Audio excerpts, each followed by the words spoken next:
अगर पत्नी पसंद न हो तो आज के ज़माने में उससे छुटकारा पाना आसान नहीं है, क्योंकि दुनिया इतनी तरक्की कर चुकी है कि आज पत्नी को आसानी से तलाक भी नहीं दिया जा सकता। अगर आप सोच रहे हैं कि हत्या करके छुटकारा पाया जा सकता है तो हत्या करना तो आसान है, लेकिन लाश को ठिकाने लगाना आसान नहीं है। इसके बावजूद दुनिया में ऐसे मर्दों की कमी नहीं है जो पत्नी को मारकर उसकी लाश को आसानी से ठिकाने लगा देते हैं। ऐसे भी लोग हैं जो जरूरत पड़ने पर तलाक देकर भी पत्नी से छुटकारा पा लेते हैं। लेकिन ये सब वही लोग करते हैं जो हिम्मत वाले होते हैं। हिम्मत वाला तो पुष्पक भी था, लेकिन उसके लिए समस्या ये थी कि पारिवारिक और भावनात्मक लगाव की वजह से वह पत्नी को तलाक नहीं देना चाहता था। पुष्पक सरकारी बैंक में कैशियर था। उसने स्वाति के साथ वैवाहिक जीवन के 10 साल गुजारे थे। अगर मालिनी उसकी धड़कनों में न समा गई होती तो शायद बाकी का जीवन भी वह स्वाति के ही साथ बिता देता। उसे स्वाति से कोई शिकायत भी नहीं थी। उसने उसके साथ दाम्पत्य के जो 10 साल बिताए थे उन्हें भुलाना भी उसके लिए आसान नहीं था।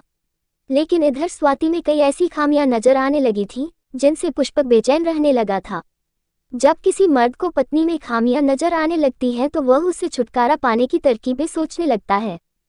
इसके बाद उसे दूसरी औरतों में खूबियां ही खूबियां नजर आने लगती हैं। पुष्पक भी अब इस स्थिति में पहुंच गया था। उसे जो वेतन मिलता था उसमें वह स्वाति के साथ आराम से जीवन बिता रहा था, लेकिन जब से मालिनी उसके जीवन में आई तब से उसके खर्च अनायास बढ़ गए थे। इसी वजह से वह पैसों के लिए परेशान रहने लगा था। उसे मिलने वाले वेतन से 2 औरतों के खर्च पूरे नहीं हो सकते थे। यही वजह थी कि वह दोनों में से किसी एक से छुटकारा पाना चाहता था। जब उसने मालिनी से छुटकारा पाने के बारे में सोचा तो उसे लगा कि वह उसे जीवन के एक नए आनंद से परिचय कराकर यह सिद्ध कर रही है, जबकि स्वाति में वह बात नहीं है। वह हमेशा ऐसा बर्ताव करती है जैसे वह बहुत बड़े अभाव में जी रही है। लेकिन उसे वह वादा याद आ गया जो उसने उसके बाप से किया था कि वह जीवन की अंतिम सांसों तक उसे जान से भी ज्यादा प्यार करता रहेगा। पुष्पक इस बारे में जितना सोचता रहा उतना ही उलझता गया। अंत में वह इस निर्णय पर पहुंचा कि वह मालिनी से नहीं, स्वाति से छुटकारा पाएगा। वह उसे न तो मारेगा, न ही तलाक देगा। वह उसे छोड़कर मालिनी के साथ कहीं भाग जाएगा। यह एक ऐसा उपाय था जिसे अपनाकर वह आराम से मालिनी के साथ सुख से रह सकता था। इस उपाय में उसे स्वाति की हत्या करने के बजाय अपनी हत्या करनी थी। सच में नहीं, बल्कि इस तरह कि उसे मरा हुआ मान लिया जाए। इसके बाद वह मालिनी के साथ कहीं सुख से रह सकता था। उसने मालिनी को अपनी परेशानी बताकर विश्वास में लिया। इसके बाद दोनों इस बात पर विचार करने लगे कि वह किस तरह आत्महत्या का नाटक करे कि उसकी साजिश सफल रहे। अंत में तय हुआ कि वह समुद्र तट पर जाकर खुद को लहरों के हवाले कर देगा। तट की ओर आने वाली समुद्री लहरें उसकी जैकेट को किनारे ले आएंगी। जब उस जैकेट की तलाशी ली जाएगी तो उसमें मिलने वाले पहचान पत्र से पता चलेगा कि पुष्पक मर चुका है। उसे पता था कि समुद्र में डूबकर मरने वालों की लाशें जल्दी नहीं मिलती, क्योंकि बहुत कम लाशें ही बाहर आ पाती हैं। ज्यादातर लाशों को समुद्री जीव चट कर जाते हैं। जब उसकी लाश नहीं मिलेगी तो ये सोचकर मामला रफा दफा कर दिया जाएगा कि वह मर चुका है। इसके बाद देश के किसी महानगर में पहचान छिपाकर वह आराम से मालिनी के साथ बाकी का जीवन गुजारेगा। लेकिन इसके लिए काफी रुपयों की जरूरत थी। उसके हाथों में रुपए तो बहुत होते थे, लेकिन उसके अपने नहीं। इसकी वजह यह थी कि वह बैंक में कैशियर था। लेकिन उसने आत्महत्या क्यों की, ये दिखाने के लिए उसे खुद को लोगों की नज़रों में कंगाल दिखाना जरूरी था। योजना बनाकर उसने ये काम शुरू भी कर दिया। कुछ ही दिनों में उसके साथियों को पता चला गया कि वह एकदम कंगाल हो चुका है। बैंक कर्मचारी को जितने कर्ज मिल सकते थे उसने सारे के सारे ले लिए थे। उन कर्जों की किस्तें जमा करने से उसका वेतन काफी कम हो गया था। वह साथियों से अक्सर तंगी का रोना रोता रहता था। इस हालत से गुजरने वाला कोई भी आदमी कभी भी आत्महत्या कर सकता था। पुष्पक का दिल और दिमाग अपनी इस योजना को लेकर पूरी तरह संतुष्ट था।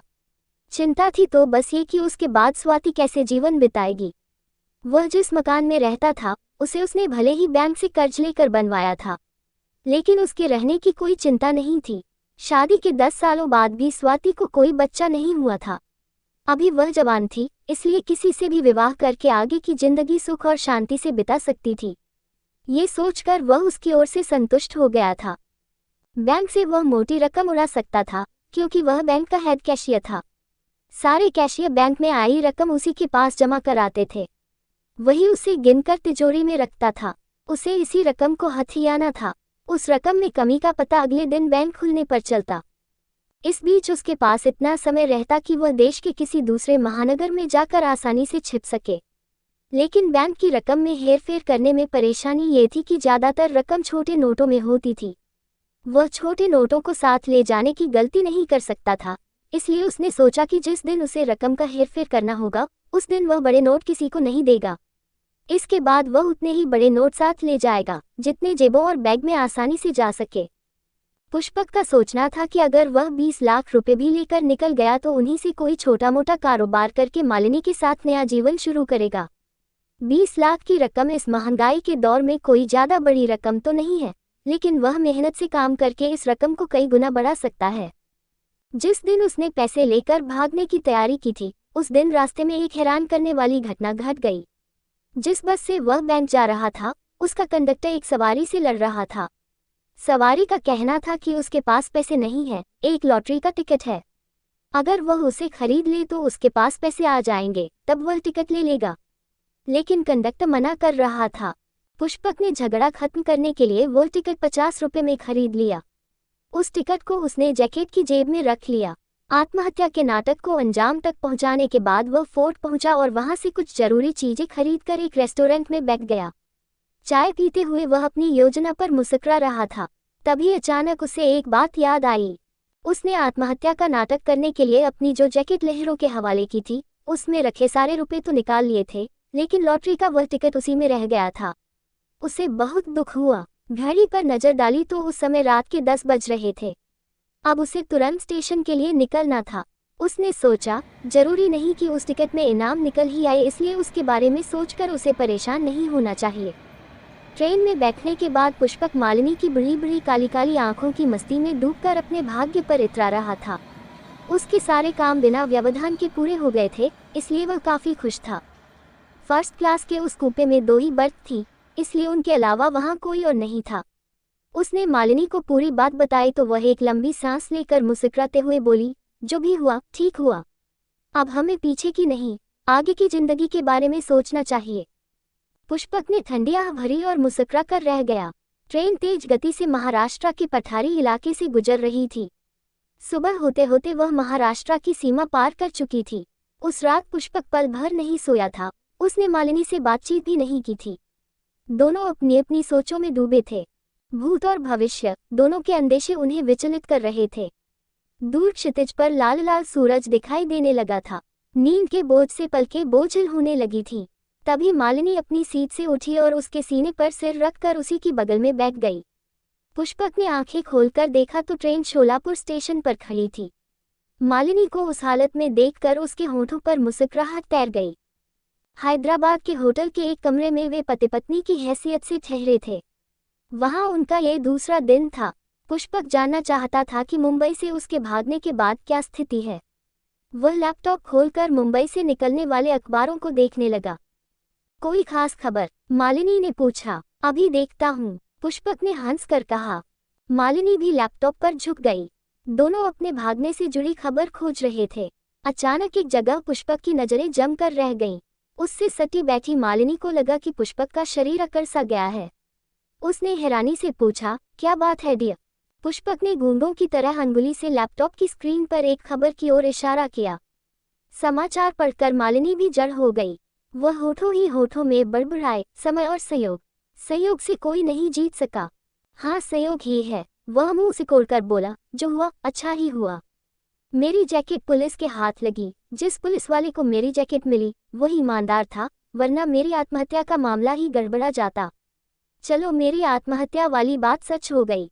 इतना कहकर पुष्पक ने एक ठंडी आह भरी और खामोश हो गया। मालिनी खबर पढ़ने लगी। आर्थिक परेशानियों से तंग आकर आत्महत्या करने वाले बैंक कैशियर का दुर्भाग्य। इस हेडिंग के नीचे पुष्पक की आर्थिक परेशानी का हवाला देते हुए आत्महत्या और बैंक के कैश से 20 लाख की रकम कम होने की बात लिखते हुए लिखा था, इंसान परिस्थिति से परेशान होकर हौसला हार जाता है और मौत को गले लगा लेता है, लेकिन वह नहीं जानता कि प्रकृति उसके लिए और भी तमाम दरवाजे खोल देती है। पुष्पक ने 20 लाख बैंक से चुराए और रात को जुए में लगा दिए कि सुबह पैसे मिलेंगे तो वह उसमें से बैंक में जमा कर देगा, लेकिन वह सारे रुपए हार गया।